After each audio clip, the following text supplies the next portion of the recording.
সুপ্রিয় দর্শক, আপনারা দেখছেন এসপিএন বাংলা টিভি। দেখুন ও সাবস্ক্রাইব করুন এসপিএন বাংলা টিভি, দেশ ও মানুষের কথা বলে। শহীদ জিয়া স্মৃতি সংসদের ৪৪তম প্রতিষ্ঠা বার্ষিকী পালিত। আপনারা দেখছেন এসপিএন বাংলা টিভি সংবাদ। ৫ই মে ২০২৬ শহীদ জিয়া স্মৃতি সংসদ এর ৪৪তম প্রতিষ্ঠা বার্ষিকী উপলক্ষে বেলা ২টায় কেন্দ্রীয় কমিটির উদ্যোগে শহীদ প্রেসিডেন্ট জিয়াউর রহমানের মাজার জিয়ারত, ফুল দিয়ে শ্রদ্ধা নিবেদন ও ফাতেহা পাঠ। কেন্দ্রীয় কমিটির পক্ষে ফুল দিয়ে শ্রদ্ধা নিবেদন করেন সংগঠনের কেন্দ্রীয় মহাসচিব বীর মুক্তিযোদ্ধা আব্দুর রহিম মাঝির নেতৃত্বে কেন্দ্রীয় নেতৃবৃন্দরা। ডালি মোহাম্মদ দেলোয়ার হোসেন, সভাপতি শহীদ জিয়া স্মৃতি সংসদ ঢাকা মহানগর দক্ষিণ; আবুল কাশেম মাঝি, সদস্য সচিব শহীদ জিয়া স্মৃতি সংসদ ঢাকা মহানগর দক্ষিণ; যুগ্ম আহ্বায়ক মোহাম্মদ ফজলুল হক, শহীদ জিয়া স্মৃতি সংসদ এর মুন্সিগঞ্জ জেলার সভাপতি কাজী দেলোয়ার সহ আরও অনেকে ফুল দিয়ে শ্রদ্ধা নিবেদন করেন। শহীদ জিয়া স্মৃতি সংসদের ৪৪তম প্রতিষ্ঠা বার্ষিকী উপলক্ষে বিকালে জাতীয় প্রেস ক্লাবের জহুর হোসেন চৌধুরী হলে আলোচনা সভা অনুষ্ঠিত। কেন্দ্রীয় নির্বাহী কমিটির এই আলোচনা সভায় সভাপতিত্ব করেন সংগঠনের কেন্দ্রীয় সভাপতি অধ্যাপক আনোয়ার হোসেন মণ্ডল।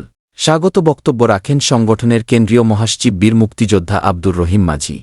আলোচনা সভায় বক্তব্য রাখেন বিএনপির কেন্দ্রীয় যুব সহ সম্পাদক মীর নেওয়াজ আলী নেওয়াজ, ঢাকা মহানগর উত্তর বিএনপির সদস্য সচিব হাজী মোস্তফা জামান। সভায় অন্যদের মধ্যে উপস্থিত ছিলেন সংগঠনের সিনিয়র ভাইস চেয়ারম্যান ড আসাদুজ্জামান, উপদেষ্টা প্রিন্সিপাল এম.এ. মোনায়েম, চেয়ারম্যানের উপদেষ্টা মোহাম্মদ আবু জাফর, সংগঠনের সহ আন্তর্জাতিক বিষয়ক সম্পাদক প্রফেসর ড মোহাম্মদ হাসান উদ্দিন, সংগঠনের যুগ্ম সম্পাদক ইমান সিদ্দিকী, সংগঠনের দপ্তর সম্পাদক মোহাম্মদ নাসির উদ্দিন, সংগঠনের তথ্য ও গবেষণা সম্পাদক সাংবাদিক মোহাম্মদ শাহিনুর আলম, সংগঠনের ঢাকা মহানগর উত্তর এর আহ্বায়ক আনোয়ারুল ইসলাম পলাশ, দক্ষিণ এর আহ্বায়ক ঢালি মোহাম্মদ দেলোয়ার, শহীদ জিয়া স্মৃতি সংসদ ঢাকা মহানগর দক্ষিণ এর সদস্য সচিব কাশেম মাঝি, যুগ্ম আহ্বায়ক মোহাম্মদ শামসুল হক, মোহাম্মদ নজরুল ইসলাম, মোহাম্মদ শরীফ, জি গাউন সেলিম, মোহাম্মদ শাহিন পারভেজ মুন্না, সদস্য সচিব মোহাম্মদ গিয়াস উদ্দিন সহ শহীদ জিয়া স্মৃতি সংসদ ঢাকা মহানগর দক্ষিণের নেতৃবৃন্দ এবং বিভিন্ন জেলা থেকে আগত নেতৃবৃন্দ।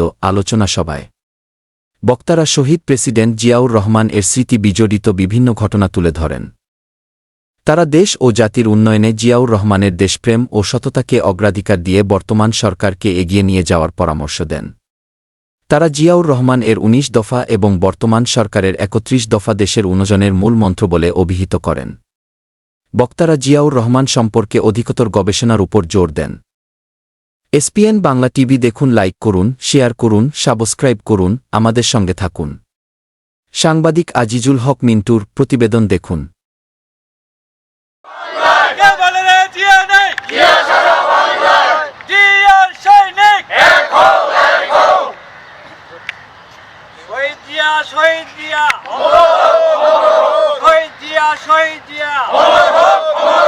অমর হোক, অমর হোক শহীদ জিয়া, শহীদ জিয়া, অমর হোক, অমর হোক শহীদ জিয়া, শহীদ জিয়া। জিয়া তোমায় মনে মনে, জিয়া তোমায় দেখা যায়, জিয়া তোমায় দেখা যায়, জিয়া দিদি সংগ্রাম জিন্দাবাদ, জিন্দাবাদ।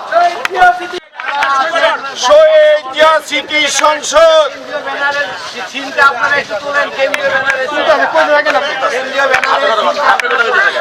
আপনি লাইভে বলতে থাকেন।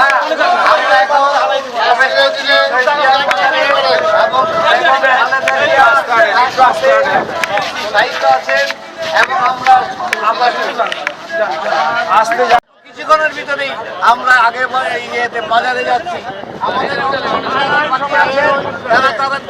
তাড়াতাড়ি চলে আসুন।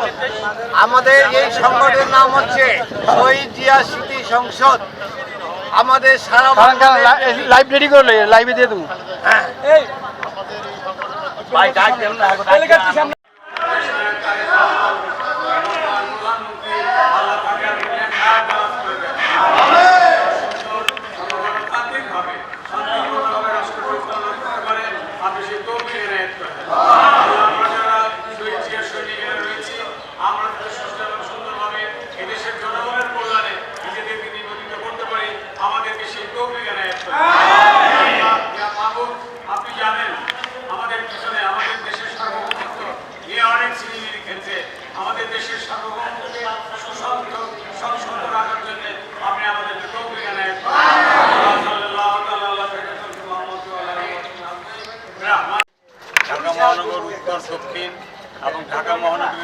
থানা থেকে আগত নেতৃবৃন্দ, আমরা আজকে আমাদের প্রাণ শহীদ রাষ্ট্রপতি মহান স্বাধীনতার ঘোষক সারা দেশের নেতৃবৃন্দ এখানে এসেছিলেন। আমরা তার মাজারে এবং দেশনেত্রী বেগম খালেদা জিয়ার মাজারে পুষ্পার্ঘ্যের মধ্য দিয়ে শ্রদ্ধাঞ্জলি জানাবো। আমরা শহীদ জিয়া স্মৃতি সংসদের বিভিন্ন পর্যায়ের নেতৃবৃন্দ আমরা চাইব আগামী দিনগুলোতে যাতে বাংলাদেশ জাতীয়তাবাদী দলের সেই বাংলাদেশি জাতীয়তাবাদের চেতনায় উদ্বুদ্ধ হয়ে সুষ্ঠু এবং সুন্দর একটা গণতান্ত্রিক রাষ্ট্র আমাদের দেশনায়ক তারেক রহমানের নেতৃত্বে আমরা এগিয়ে যাব ইনশাআল্লাহ। আল্লাহর অশেষ মেহেরবানিতে আজকে শহীদ জিয়া স্মৃতি সংসদ এমন একটি সংগঠন যে শহীদ জিয়ার আদর্শকে লালন করার জন্যে, শহীদ জিয়ার স্মৃতিকে আজীবন সংরক্ষণ করার জন্যে এই সংগঠনের তৈরি হয়েছিল।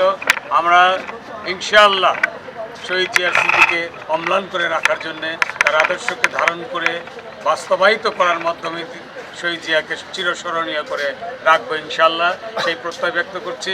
আমাদের সাথে সেন্ট্রাল কমিটির মহাসচিব জননেতা আব্দুর রহিম মাঝি রয়েছেন, আমাদের সম্মানিত সভাপতি অধ্যাপক আনোয়ার হোসেন মণ্ডল অসুস্থতার কারণে তিনি আসতে পারেন নাই, তিনি আমাদের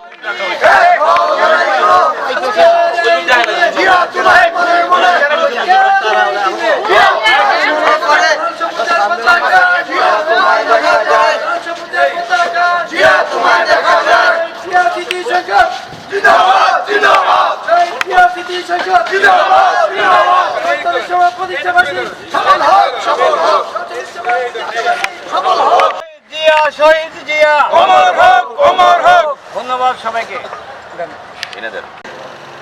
আপনাদের এই সংগঠনটি আসলে অত্যন্ত গুরুত্বপূর্ণ সংগঠন ছিল। তারপর এখানে যারাই এখানে উপস্থিত হয়েছে সকলে প্রবীণ রাজনীতিবিদ এবং আপনার প্রেসিডেন্ট জিয়া রহমানকে ধারণ করে আদর্শ দেখে কিন্তু আমরা রাজনীতিতে অংশগ্রহণ করেছিলাম। আপনাদের সংগঠনটাকে শক্তিশালী করুন। আমি যেহেতু ঢাকা মহানগর উত্তরের সদস্য সচিব হিসাবে দায়িত্ব পালন করতেছি, আপনাদেরকে আমি সহযোগিতা করতে চাই।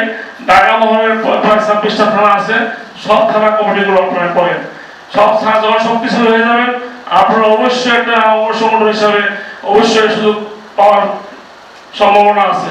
আমি কথা দিয়েছি, আমি আজকে আমার পার্টির সেক্রেটারি সাহেবের সাথে কথা বলবো এবং আপনাদের কাছে বক্তব্য দিতে যাচ্ছি, আমি সেটাও শেয়ার করবো যে আমি বিএনপির পক্ষ থেকে কথা দিয়ে আসছি, আপনি একটা উদ্যোগ নেন। তারা যেহেতু অঙ্গ সংগঠন হিসাবে অনেকদিন ধরে দাবি করে আসতেছে, এটা বিবেচনা করার জন্য একটু উদ্যোগী আগে আসতে চেষ্টা করবো। আমাদের রানা সাহেব বলবো বক্তব্য যে অঙ্গ সংগঠন হতে হবে কেন, আমরা কাজ করে গেলে তো আমরা ইনশাল্লাহ আমরা কাঙ্ক্ষিত রেজাল্ট আমরা পাবো। আপনি এটা বলেছেন সম্ভব, তাই না? এটা আমরা আমাদের সব নেতাদের বক্তব্যগুলি ফলো করার চেষ্টা করি এবং ইনশাআল্লাহ আপনারা যদি ঐক্যবদ্ধ থাকেন এবং সবাই মিলে যদি তারেক রহমানের নেতৃত্বে দেশের কাজ করে যান, এলাকার মানুষের পাশে থাকেন, দেশের মানুষের পাশে থাকেন, অবশ্যই আপনারা একটা অঙ্গ সংগঠন হিসাবে স্বীকৃতি পাবেন বিশ্বাস করি এবং এটার পিছনে যতটুকু প্রয়োজন পরিশ্রম করবেন আমি আপনাদের পাশে থেকে চেষ্টা করবো। তারা হতাশ, কারণ তারা কিছু পাওয়ার উদ্দেশ্যে, কিছু ইনকাম করার উদ্দেশ্যে আমাদের বিভিন্ন নেতা কর্মীদের মাধ্যমে চিপা গুলি দেওয়া বিএনপিতে ঢুকেছে, কিন্তু এসে দেখছে কিছু পাওয়ার সম্ভাবনা নেই, তারা হতাশ। যারা দীর্ঘ 7 বছর কষ্ট করছে, মার খেয়েছে, মামলা খেয়েছে, জেল জুলুম খেটেছে, শেখ হাসিনার নির্যাতন অতিষ্ঠ ছিল, আমি বিশ্বাস করি, আমি মন থেকে বিশ্বাস করি সেই ধরনের কর্মীরা তারাই শহীদ রাষ্ট্রপতির আদর্শের সৈনিক, বেগম খালেদা জিয়ার আদর্শের সৈনিক, আমার তারেক রহমানের ন্যায্য কর্মী দ্বারা তারা কোনো সময় হতাশ হতে পারে না এবং হতাশ হবেও না। যারা হতাশ হচ্ছে তারা বিএনপি দুঃসময় হতাশাগ্রস্ত কর্মীগুলো বিএনপিতে কেউ থাকবে না, তারা আবার চলে যাবে। আমাদের মতো যারা কষ্ট করেছি, মামলায় গেছি, জুলুমের শিকার ছিলাম, আমরা এই বিএনপির অতীত ছিলাম, এখনো আছি বিএনপির সাথে, ভবিষ্যতে আমরা এসব থাকবো। আপনারা যারা নেতৃবৃন্দ আছেন আপনাদের কাছে আমার আহ্বান থাকবে, এই দুঃসময়ের কর্মীদেরকে আপনারা যদি মূল্যায়ন করেন তাহলে আপনাদের এই সংগঠনটা আরো এগিয়ে যাবে আমি বলে বিশ্বাস করি। এবং জিয়া রহমানের কি আদর্শ ছিল, জিয়া রহমান কেন বাংলাদেশ জাতীয়তাবাদী দল গঠন করলো, এবং বাংলাদেশে একটা কনসেপ্ট দিলেন, আমরা বাংলাদেশি এবং আমরা বাংলাদেশ জাতীয়তাবাদী দল। জাতীয়তাবাদী দল কিভাবে হয়? একটা ফুলের বাগান, নাম কি ফুলের বাগান? কিভাবে ফুলের বাগান হয়?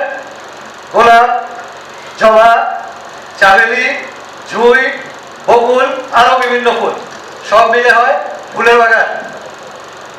জিয়াউর রহমানের নিজের মুখের কথা শুনেছি, উনি বলেছিলেন, ওনাকে প্রশ্ন করা হয়েছিল তখন জানু নেতা মুস্তাফিজের ভাষা নিয়ে তারা জিয়াউর রহমানের সাথে এই জাতীয়তাবাদী কনসেপ্টে যোগ দেন এবং তাকে প্রশ্ন করেন, আপনি এটা কেন বললেন?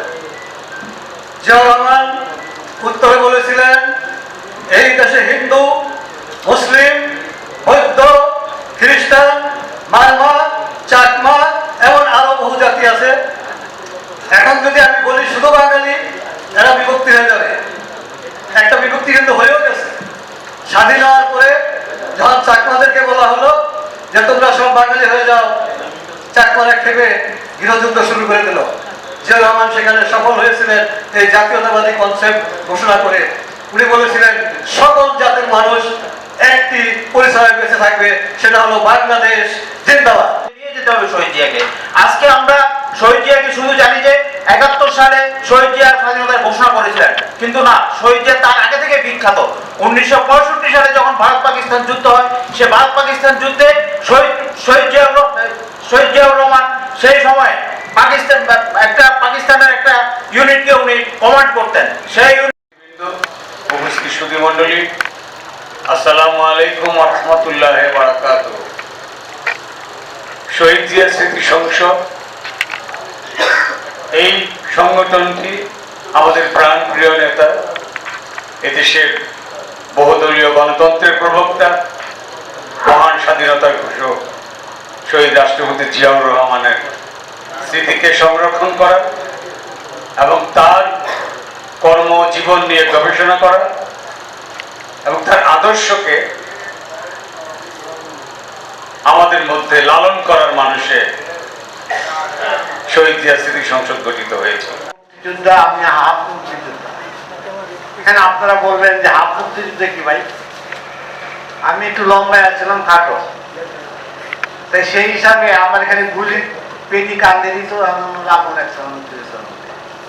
তো অনেক মারছি, অনেক আমরা মাইরও খাইছি, খাইতে খাইতে এই পর্যন্ত আইছি। আমাদের যে মুক্তিযুদ্ধ ঘোষক, এই আমাদের যে একত্রিত করার ঘোষকটা কে ছিল? সে ছিল আমাদের মরহুম জিয়াউর রহমান সাহেব। আমি আপনাদের মুরব্বীদের সামনে আজ একটা কথা বলি যে আমরা যখন ব্রিটিশের কাছ থেকে ভাগ হয়ে আসি, তখন ছিল এটা পূর্ব পাকিস্তান। আমাদের সংস্কৃতি, আচরণ, বিধি সবকিছুই বাঙালি, ধর্মনীতি যার যার ধর্ম শেষে পালন করতেন, সুন্দরভাবে আমরা চলতেছিলাম। সেখানে আমাদেরকে অবহেলিত করা শুরু করেছিল একটা গোষ্ঠী। তাই আমরা সেই সংগ্রামে আমাদের বাঙালির অধিকার ফিরে আনার জন্য আমরা ঝাঁপিয়ে পড়ি বাঙালি জাতি। এক পর্যায়ে আমরা যুদ্ধে জয়লাভ করি। ব্যক্তিগত পক্ষ থেকে, সংগঠনের পক্ষ থেকে সকলকে শুভেচ্ছা, রক্তিম শুভেচ্ছা। দিনব্যাপী আমাদের এই প্রোগ্রামে সকালে কেন্দ্রীয় কার্যালয়ে পতাকা উত্তোলন, দুপুরে শহীদ প্রেসিডেন্ট জিয়া রহমান, দেশনেত্রী বেগম খালেদা জিয়ার মাজার প্রাঙ্গণে ফাতেহা পাঠ এবং পুষ্পস্তবক অর্পণ মোনাজাত, এবং বিকালে আমাদের এই আলোচনা সভা।